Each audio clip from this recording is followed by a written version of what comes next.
Hi everyone, my name is Susanna. I'm the new programmer at the Smoky Lake Public Library. Welcome to Discovery Lineup. Thank you so much for joining me. Stick around until the end of today's video to learn the secret word and the chance to win a prize. Alright, so today we are going to build a couple of boats to float in your local puddle and or pool. But before we get going on building, I want to go over why things float. So why do things float? Sometimes it's obvious that something is going to float because the item is lighter than the water it's sitting on. But that doesn't always seem to apply, right? Think of a big cruise ship. Those things weigh thousands of tons, but still they float. Look at this bowl. If this bowl was broken up into pieces, each of those pieces would sink because they're heavier than the water. But together, it's able to float.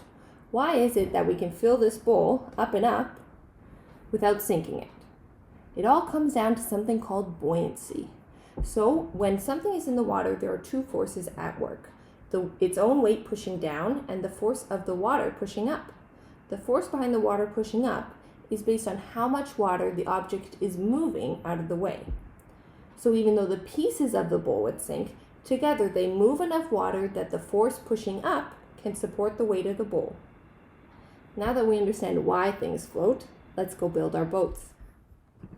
Alright guys, so now it's time to start building. We're going to start with the straw boat today.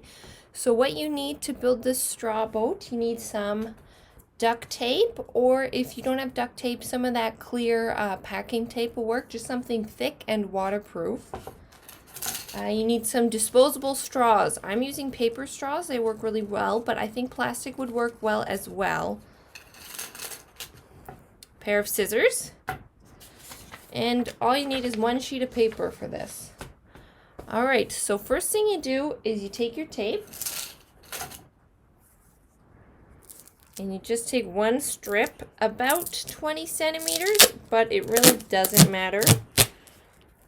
I'm going to say you cut that. Alright, so we've got the one strip, and then you cut it in half-ish. Again, you don't really have to be very exact. And this is just the size that I'm deciding to make today. But if you want to change it up, you know, do your own thing. Make your own boat however you like. So, let's see. I was way off when I was cutting my tape in half.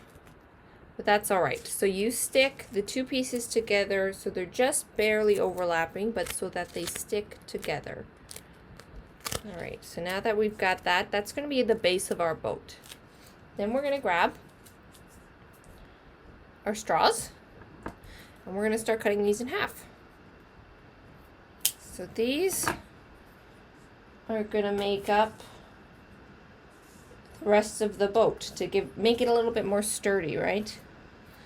Alright, so we're going to cut these in half, and then we're laying them down on the duct tape. Here, I've done a few. So we're just laying them down like that. As you can see, they're not perfectly lined up. This one is a bit longer, but again, doesn't really matter. We can always fix this if we want to at the end, or if you don't really care, you don't really have to fix it. So we're going to keep doing this until we're about halfway through the duct tape base. And then once you reach about the halfway point, we're going to make the sail. So I just have a few more to stick down.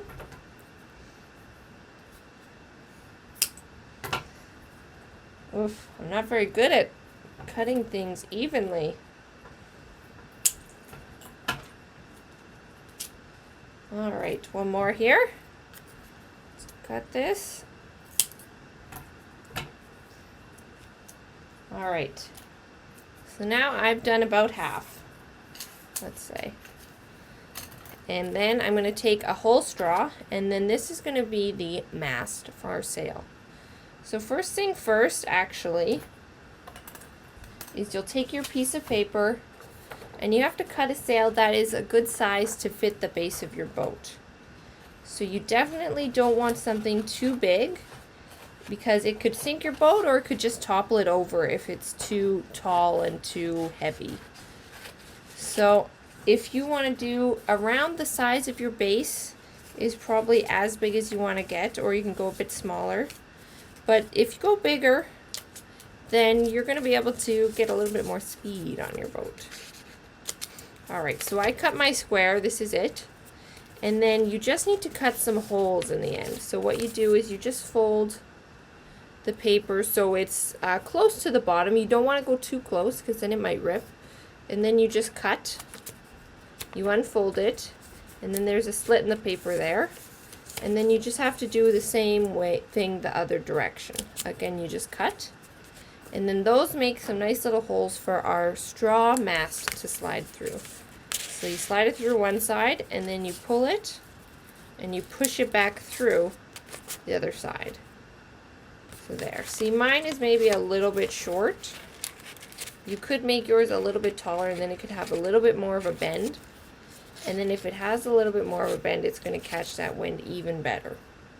But there's my mast.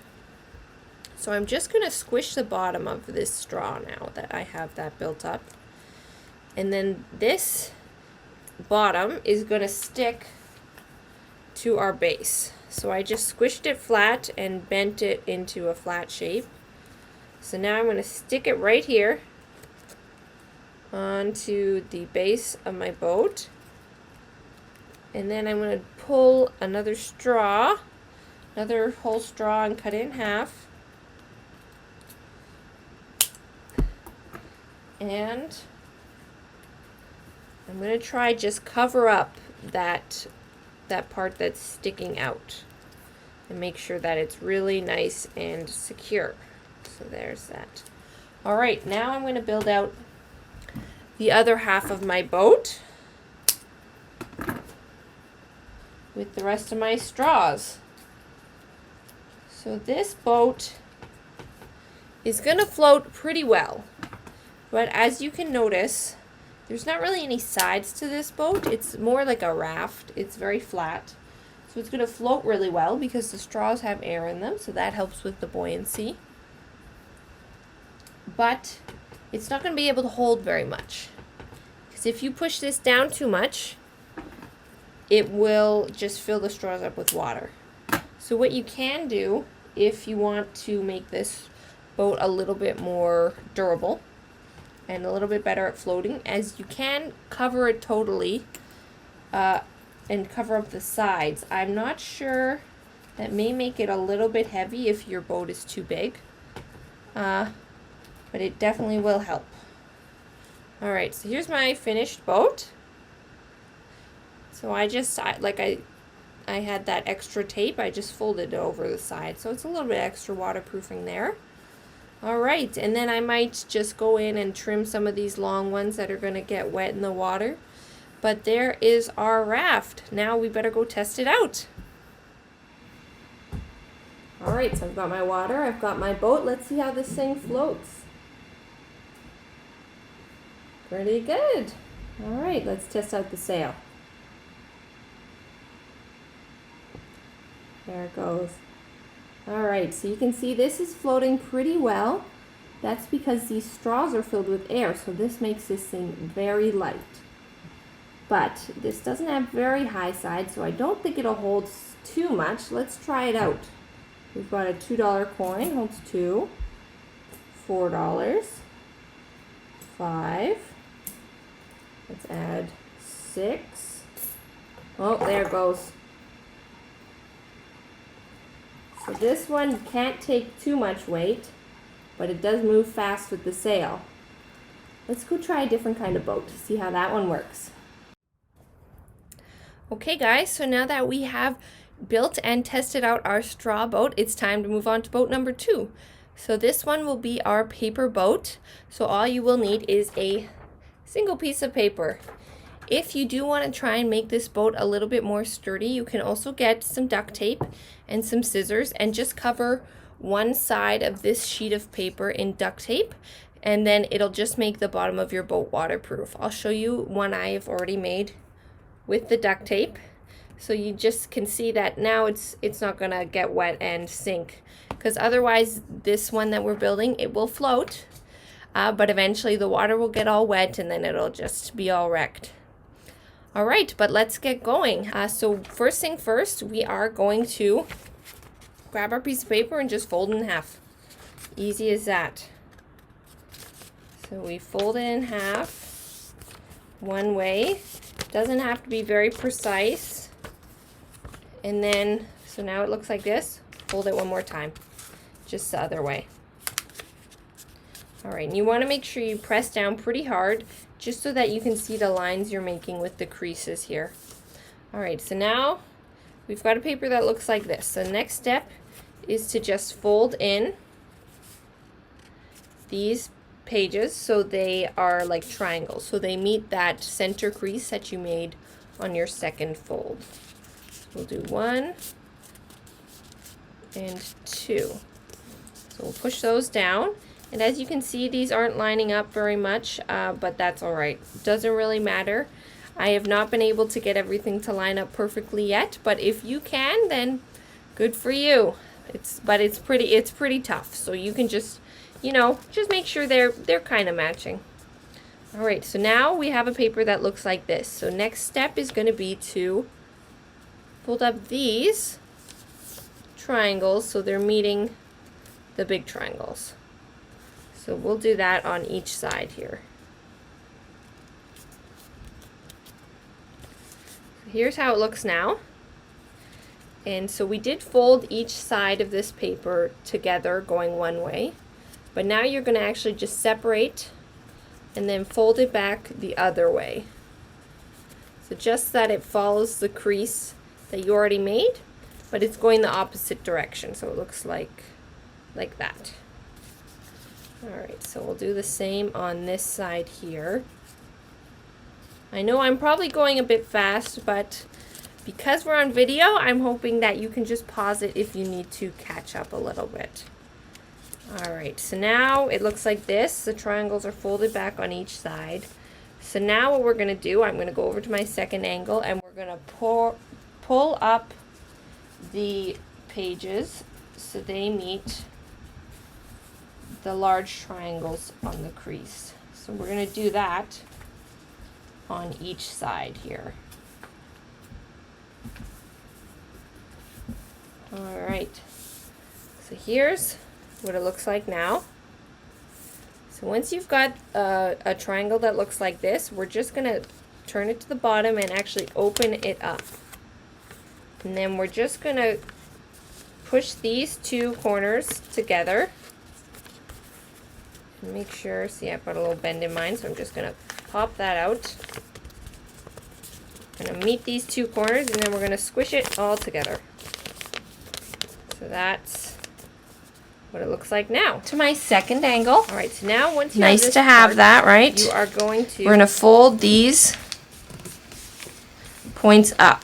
So you can fold this point as high as you like. I'm going to put it about here. So if you want to put it up to here, if you want to put it lower, it's totally up to you. So I'm going to do it to around there, but just, you want to make sure they match on each side. So just match the bottoms of your fold to each other so they're about the same. So here's how this looks. So the height of this determines the height of this on your finished boat. So if you want this to be very short, then you make these very short. Alright, so now that we have this piece here, we're going to do the same thing we did before. We're going to open it up and just fold it in so these corners are meeting again, and we're going to squish it.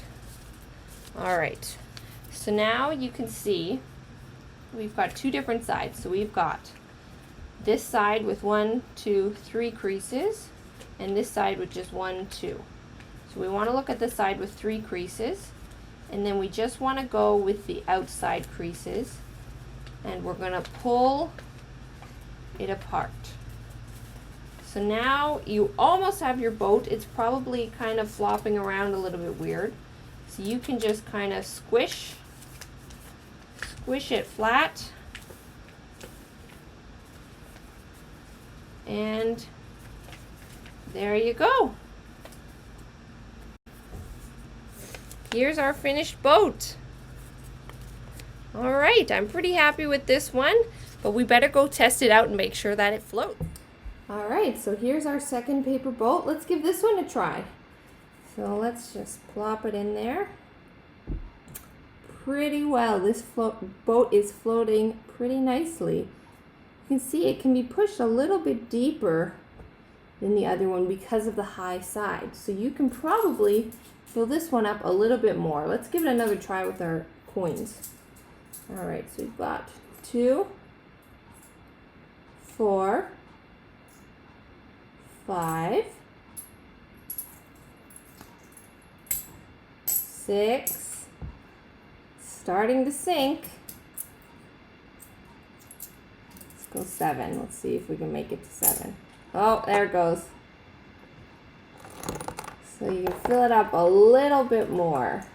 I bet you if we try our duct tape one, that one will be even better. Let's give that one a try. Here it is.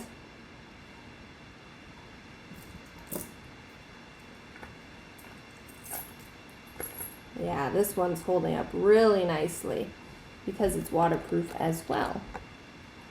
All right, let's see.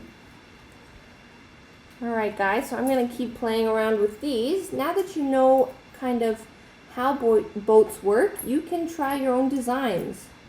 So test out what works better, what can hold the most weight, what can go the fastest. Try bigger sizes and just see what you come up with. Thank you so much for sticking around. So now that it is the end of the video, I will tell you guys about the secret word. So for the rest of the summer, every Discovery lineup, we will have a secret word at the end of the video. Every week, you guys can go ahead and email me, or if you want to, tell Lisa at the library the secret word.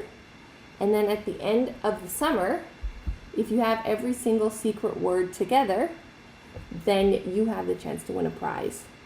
All right, guys, thanks so much for watching. I hope you had fun, and I'll be back next week with another program. If you want to learn more about boats and buoyancy, please visit us at the library. We've got books and stuff there for you to look at. All right, thank you so much. Bye-bye. This week's secret word is lagoon.